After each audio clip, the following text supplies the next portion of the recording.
हरे कृष्णा। शील प्रभुपाद की जय। उपदेशामृत का 5वां नंबर श्लोक आधा हो चुका है, आधा हम करने वाले हैं अभी। तो हमने देखा कि कैसे श्रीमद् भागवतम में 3 प्रकार के भक्तों का वर्णन हुआ है, कनिष्ठ अधिकारी, मध्यम अधिकारी और उत्तम अधिकारी। और रूप गोस्वामी ने भी 3 प्रकार के भक्तों का वर्णन किया है। श्रील प्रभुपाद परपोर्ट में बता रहे हैं कि जिस विधि से भक्त कृष्ण के प्रति आसक्त होता है उसका वर्णन चैतन्य चरितामृत में दिया गया है। दीक्षा काले भक्त कौरे आत्मसमर्पण, सेई काले कृष्ण तारे कौरे आत्मसम।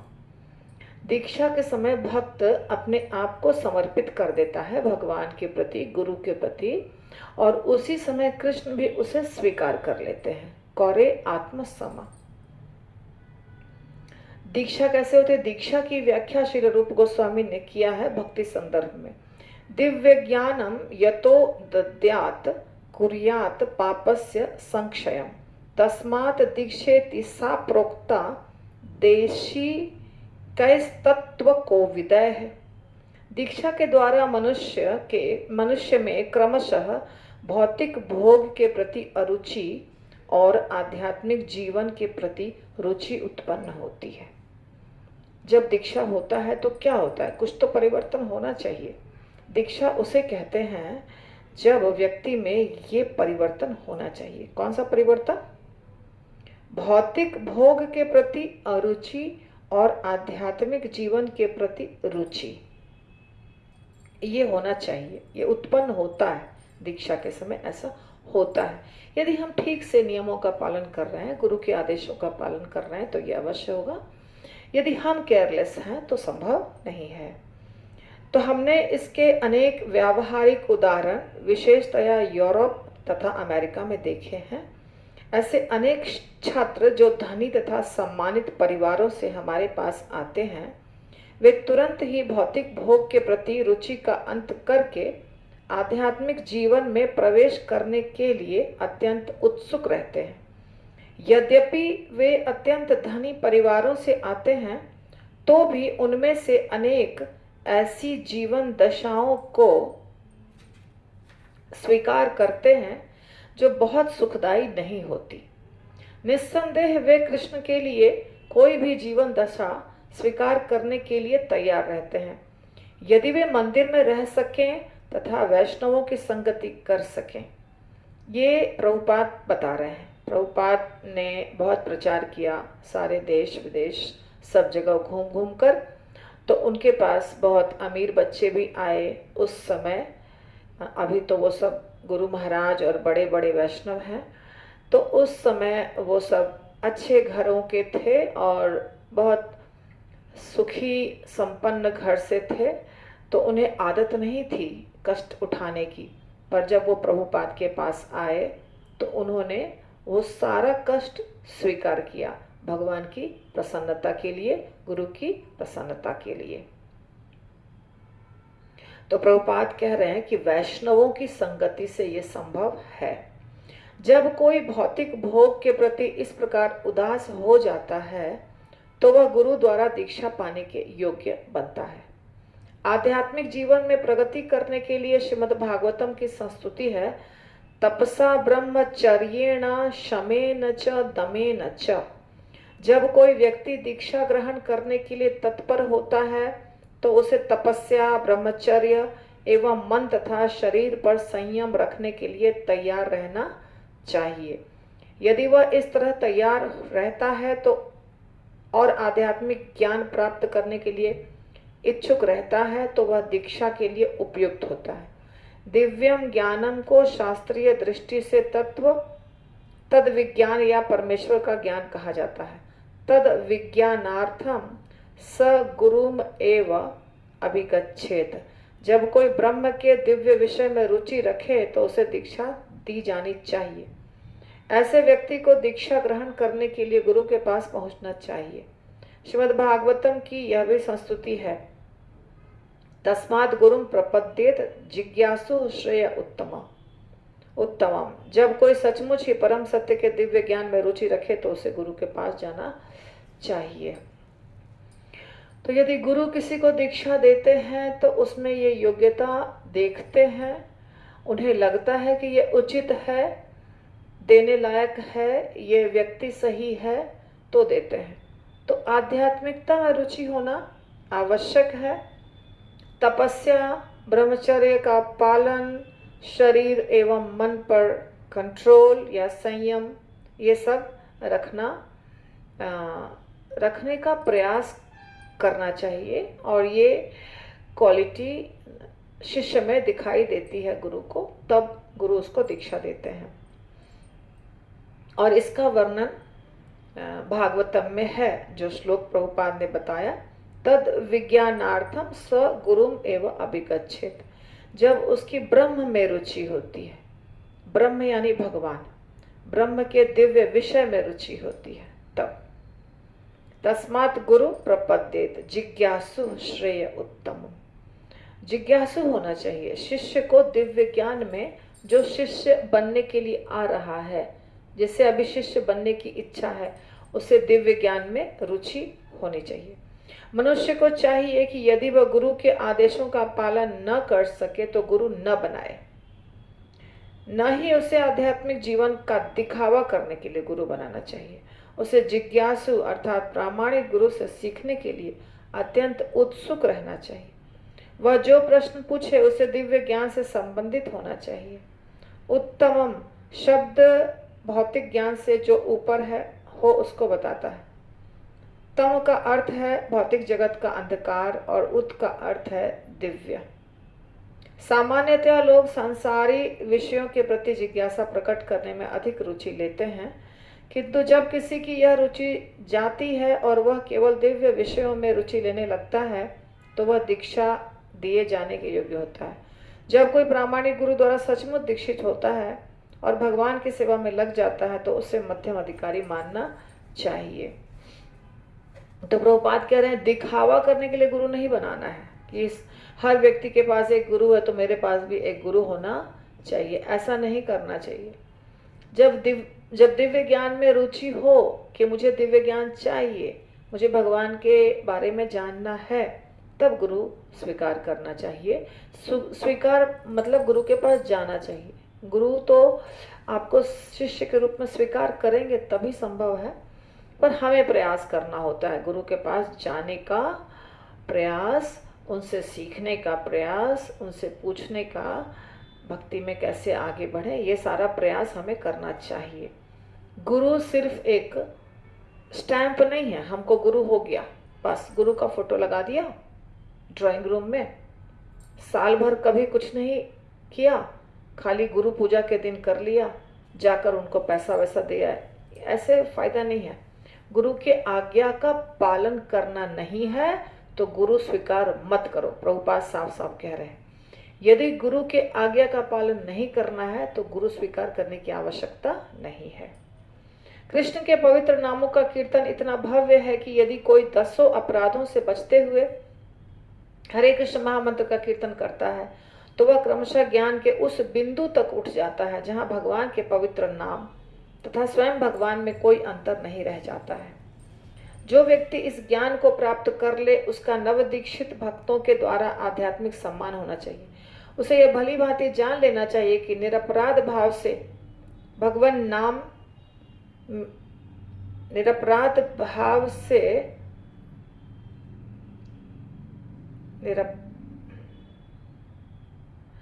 भगवान नाम का कीर्तन किए बिना कृष्ण भावना अमृत की प्रगति के लिए सुयोग्य पात्र नहीं बन सकता।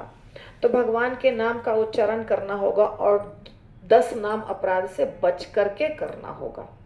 यदि कोई 10 नाम अपराध से बच करके कीर्तन करता है तो वो ज्ञान के उच्चतम बिंदु तक पहुंच जाता है। अपराध के साथ साथ करेंगे तो नहीं होगा। चैतन्य चरितामृत में कहा गया है जहार कोमल श्रद्धा से कनिष्ठ जन क्रमे क्रमे तेहु भक्त होई बे उत्तम। यदि हृदय कोमल है, श्रद्धा कोमल है तो धीरे धीरे धीरे धीरे उत्तम अधिकारी हम बन जाएंगे।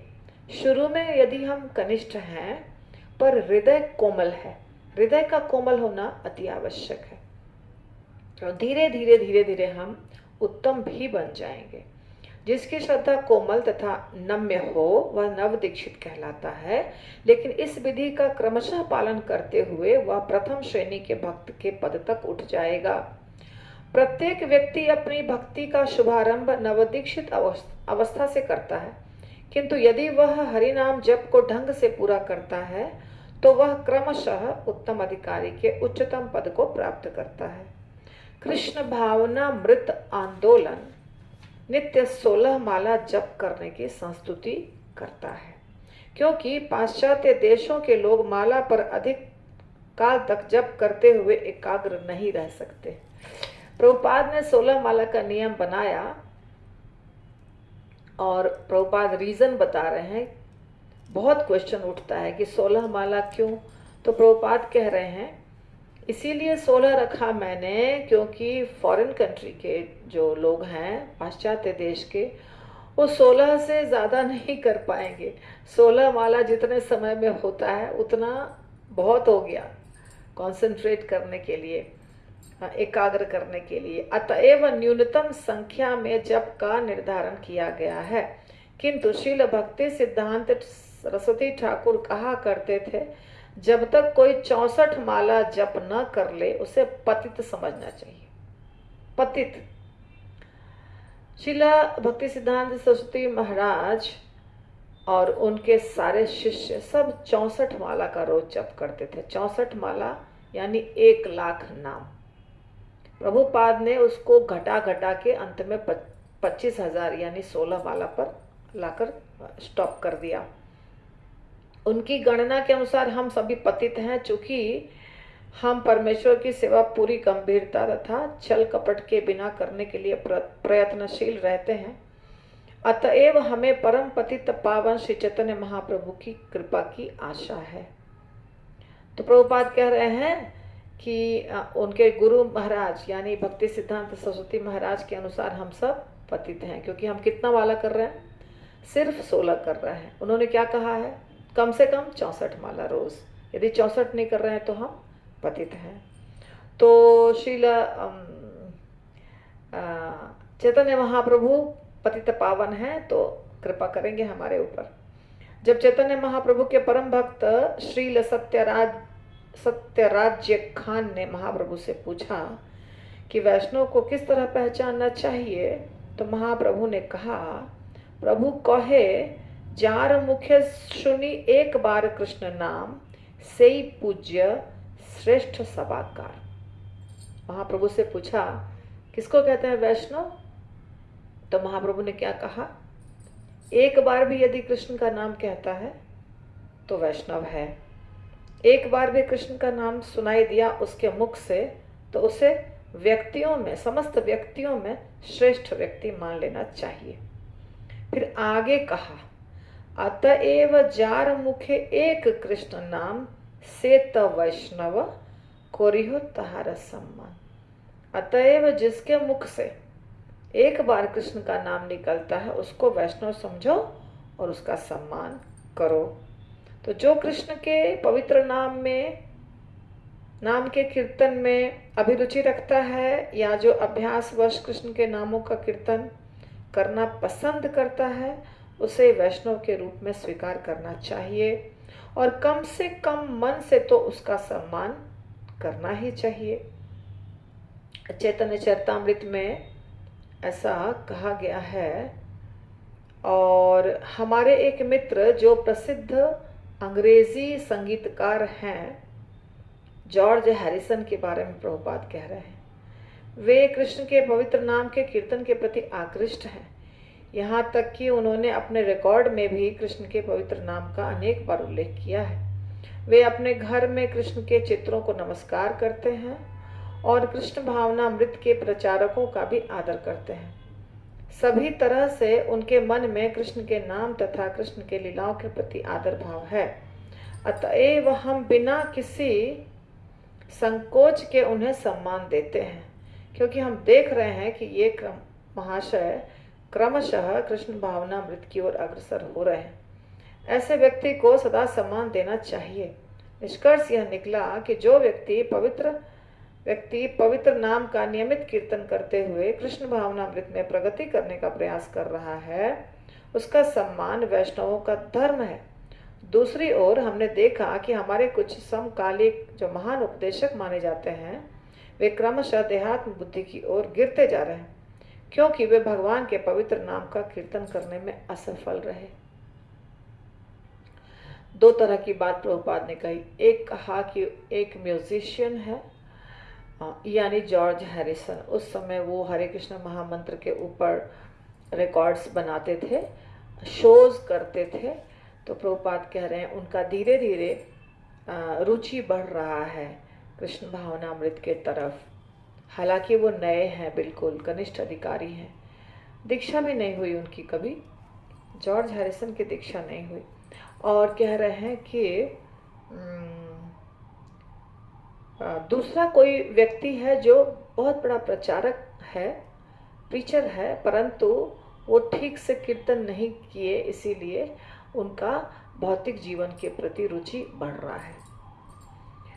तो जब हम नाम जप करते हैं ठीक से तो हम आगे बढ़ते हैं, ये इसका अर्थ हुआ। सनातन गोस्वामी को उपदेश देते समय भगवान श्री चैतन्य महाप्रभु ने भक्त की 3 कोटियां बताई। शास्त्र युक्ति नाही जाने दृढ़ श्रद्धावान, मध्यम अधिकारी से ही महाभाग्यवान। जिस व्यक्ति का शास्त्र संबंधी ज्ञान पुष्ट नहीं है, किंतु जिसने हरे कृष्ण महामंत्र के कीर्तन में दृढ़ श्रद्धा उत्पन्न कर ली है तथा जो अपनी नियत भक्ति के संपादन में निर्बाध है, उसे मध्यम अधिकारी समझना चाहिए। ऐसा व्यक्ति अत्यंत भाग्यशाली होता है। भले उसे ज्ञान नहीं है शास्त्रों का, लेकिन उसे मंत्र के जप में इंटरेस्ट है और वो करता है, उसे मध्यम अधिकारी समझना चाहिए। मध्यम अधिकारी श्रद्धावान व्यक्ति होता है और वास्तव में वही भक्ति की भावी प्रगति का पात्र है। दूसरा श्लोक है, श्रद्धावान जन होय भक्ति अधिकारी, उत्तम मध्यम कनिष्ठ श्रद्धा अनुसारी। ये भी चैतन्य चरितामृत का है कि श्रद्धा के अनुसार ही व्यक्ति उत्तम मध्यम और कनिष्ठ अधिकारी बनता है। पहली जो चीज है भक्ति में आने का, भक्ति अधिकारी जो बनाता है हमें, वो है हमारी कोमल श्रद्धा। यदि हमारे हृदय में कोमल श्रद्धा है तो हम भक्ति के पात्र हैं, भक्ति के अधिकारी हैं। अब जैसे जैसे श्रद्धा बढ़ेगी वैसे वैसे हमारी पात्रता भी बढ़ेगी और हम कनिष्ठ से मध्यम, मध्यम से उत्तम बन जाएंगे। श्रद्धा क्या है? श्रद्धा शब्दे विश्वास कहे सुदृढ़ निश्चय, कृष्ण भक्ति कोइले सर्व कर्म कृत है। तो कहते हैं कि श्रद्धा, ये सब चैतन्य चरितामृत का श्लोक है। श्रद्धा किसे कहते हैं? श्रद्धा शब्द कहे, श्रद्धा शब्द विश्वास, श्रद्धा शब्द का अर्थ है पूरा विश्वास और दृढ़ निश्चय। दृढ़ निश्चय यदि है भगवान के ऊपर विश्वास और दृढ़ निश्चय कि हमें भगवान को प्राप्त करना है, हमें भक्ति करनी है, तो उसे कहते हैं श्रद्धावान व्यक्ति। और जब कोई व्यक्ति कृष्ण भक्ति कर लेता है तो सारे कर्म उसके हो जाते हैं। कृष्ण भक्ति कोइले सर्व कर्म कृत होय। कृष्ण की दिव्य सेवा करके मनुष्य स्वतः सारे आनुषंगिक कार्य संपन्न करता है। वह दृढ़ विश्वास जो भक्ति करते रहने के अनुकूल होता है श्रद्धा कहलाता है। श्रद्धा अर्थात कृष्ण में श्रद्धा, कृष्ण भावनामृत का शुभारंभ है। श्रद्धा का अर्थ है प्रबल श्रद्धा। श्रद्धावान व्यक्तियों के लिए भगवत गीता में कृष्ण ने जो भी कहा है उसे यथारूप में बिना किसी विवेचन के स्वीकार करना चाहिए। अर्जुन ने भगवत गीता को इसी रूप में स्वीकार किया। भगवत गीता सुनने के बाद अर्जुन ने कृष्ण से कहा, सर्वमेतत् ऋतं मन्ये यन माम वदसि केशव। हे कृष्ण, आपने मुझसे जो कुछ कहा उसे मैं समग्र रूप से सत्य मानता हूँ। तो श्रद्धा का अर्थ है कृष्ण के शब्दों को पूर्ण रूप से विश्वास करना, एक एक शब्द, एक एक अक्षर, ये है श्रद्धा। और श्रद्धा प्रबल श्रद्धा, प्रबल श्रद्धा, अटूट श्रद्धा होनी चाहिए, तब जाके आगे हम बढ़ते हैं। डगमग डगमग रहेंगे डामाडोल स्थिति, तो आगे कुछ नहीं होने वाला है। फर्म फेथ, रेजोल्यूशन, पूर्ण श्रद्धा और दृढ़ निश्चय। तो भगवत गीता को समझने की यही सही विधि है और यही श्रद्धा कहलाती है। ऐसा नहीं है कि कोई मनमाने ढंग से भगवत गीता के एक अंश की व्याख्या करे और दूसरे अंश को छोड़ दे। जो हमारे मतलब का अंश है उसको हम मान लें और जो हमारे मतलब का नहीं है उसको हम छोड़ दें। यही करते हैं लोग, ये गलत है। श्रद्धा का अर्थ है भगवत गीता के आदेशों को समग्र रूप में स्वीकार करना। जैसा अर्जुन ने क्या कहा, सर्वमेतत् ऋतं मन्ये यन माम वदसि केशव। आपने जो कहा उसको मैंने पूरा पूरा सत्य माना, अधूरा सत्य नहीं। कर्मण्येवाधिकारस्ते मा फलेषु कदाचन। तो लोग क्या करते हैं, भगवान ने कहा है तुम अपना कर्म करो।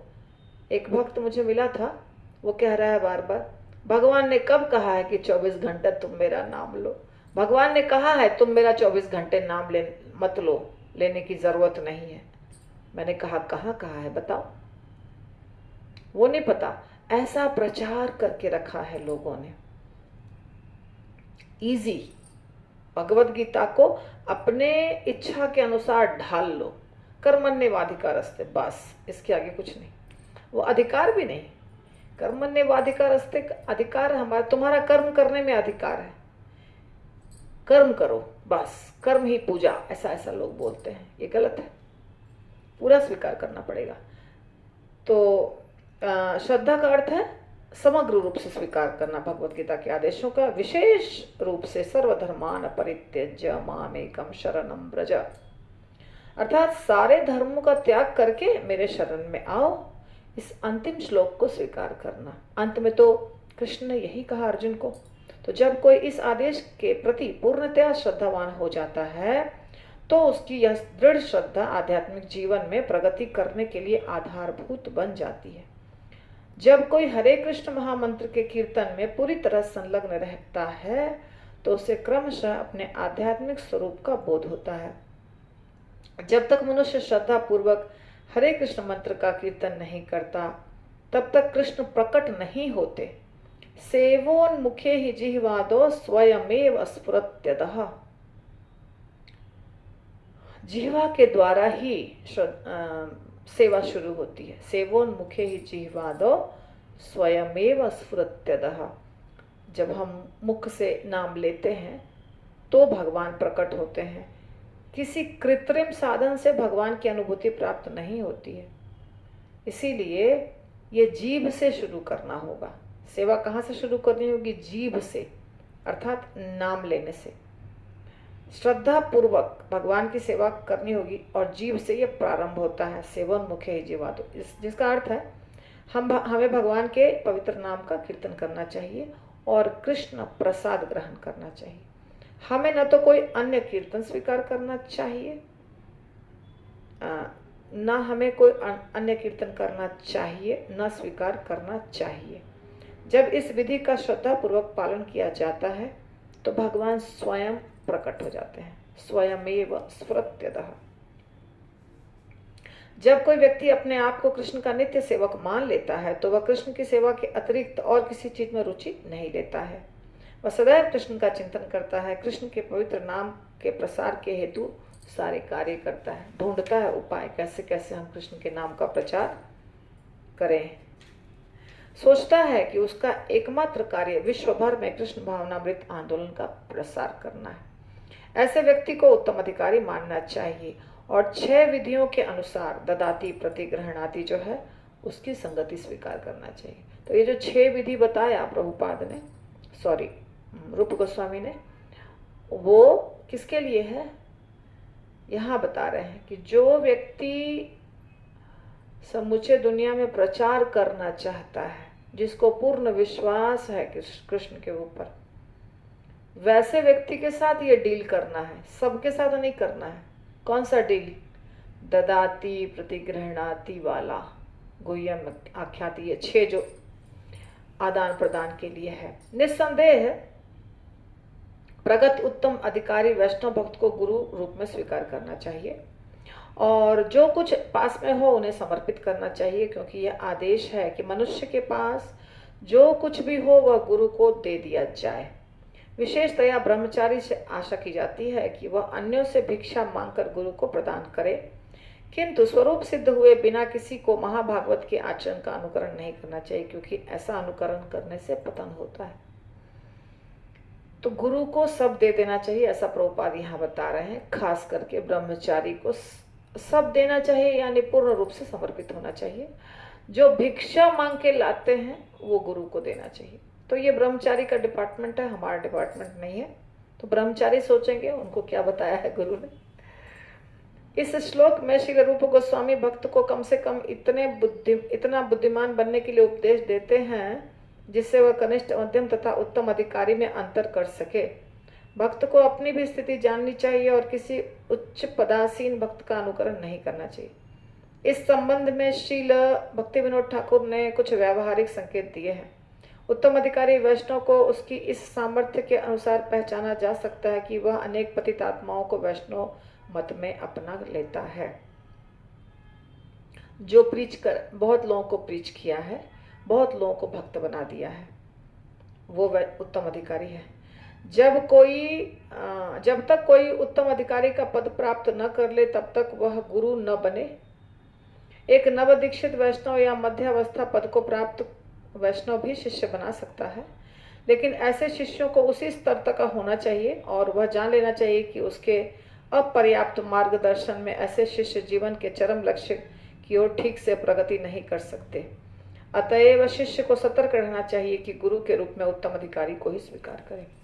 यदि कोई व्यक्ति गुरु को स्वीकार करता है पर वो गुरु उत्तम अधिकारी नहीं है, मध्यम है, तो शिष्य की उन्नति भी मध्यम तक ही होगी, उत्तम तक नहीं होगी, क्योंकि गुरु जो हैं उनका मार्गदर्शन अधूरा है, मध्यम वाला है।